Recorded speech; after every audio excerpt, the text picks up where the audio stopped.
Hi everybody, SeriousTrader. I'm back again and continuing on with the Forex Trading Method reviews or Forex Trading Method discussion on how to identify a good method. Today I wanted to talk with you about risk management, which was our bullet point number 2.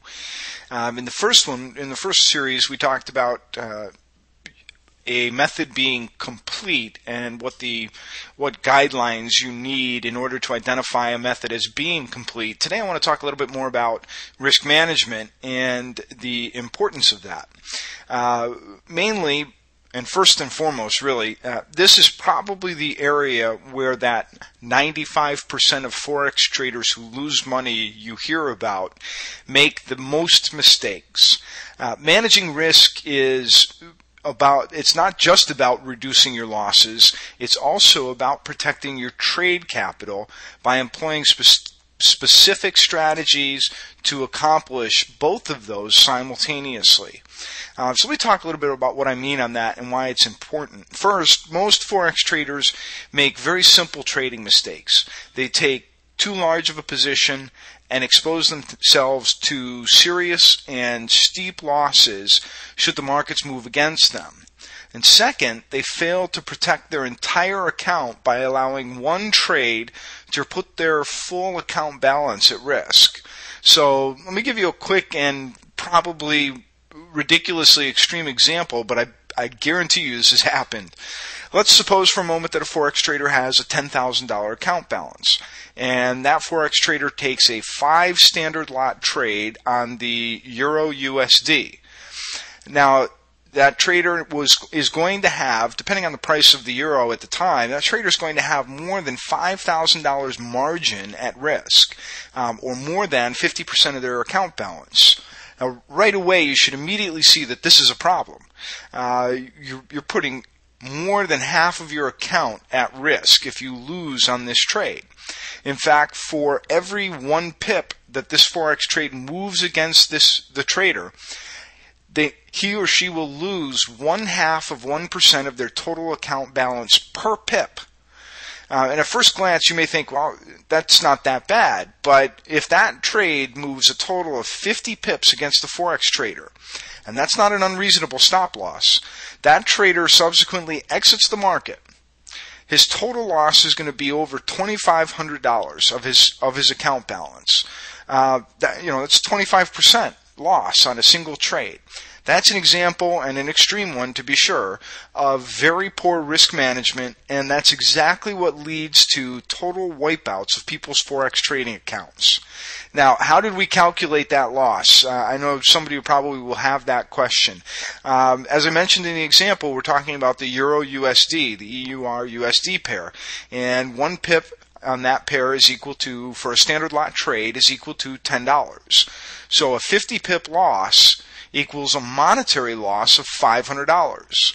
And in our example, the Forex trader had traded 5 standard lots, which makes the total loss $2,500. So when you're considering a Forex trading method, you need to make sure that risk management and money management is specifically covered.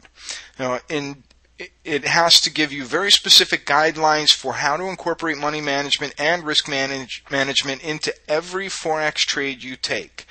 Money management should also involve the distribution of your Forex account among the various trades that you take. That helps you to distribute the risk among each of the trades or each of the open positions you have running. And by having multiple positions and by distributing that risk, you can limit your losses on each individual trade.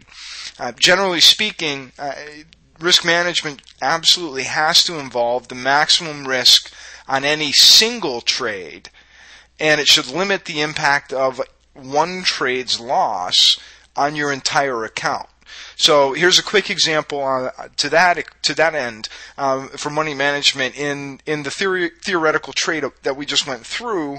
Let's say instead that the Forex trader only risks 2% of his total account balance on 4 separate Forex trades.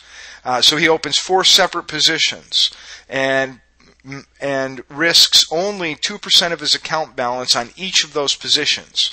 Now, That's not a lot, mind you. You're on a standard lot trade. You're talking about a 20 pip stop, but your maximum loss on each of those trades is going to be $200. So if all 4 trades were stopped out, the total loss in that case would be $800, which is much more recoverable than losing 25% of your account as we had in the first trade example.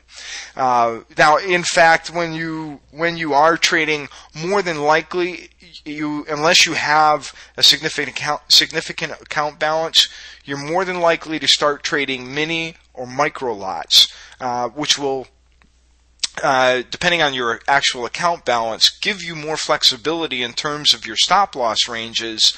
But any risk management element to a trading course must give you those very specific guidelines for how to utilize it with the trading method. So before you consider any trading method, make certain that risk management is not only discussed, but clearly explained in conjunction with the use of that method. And if risk management isn't present, if it's not clear, or if it's not specific to that trading method, then you should not use that trading method. So, Serious Trader here with another tip for you on how to identify a good trading, and that's our discussion for today.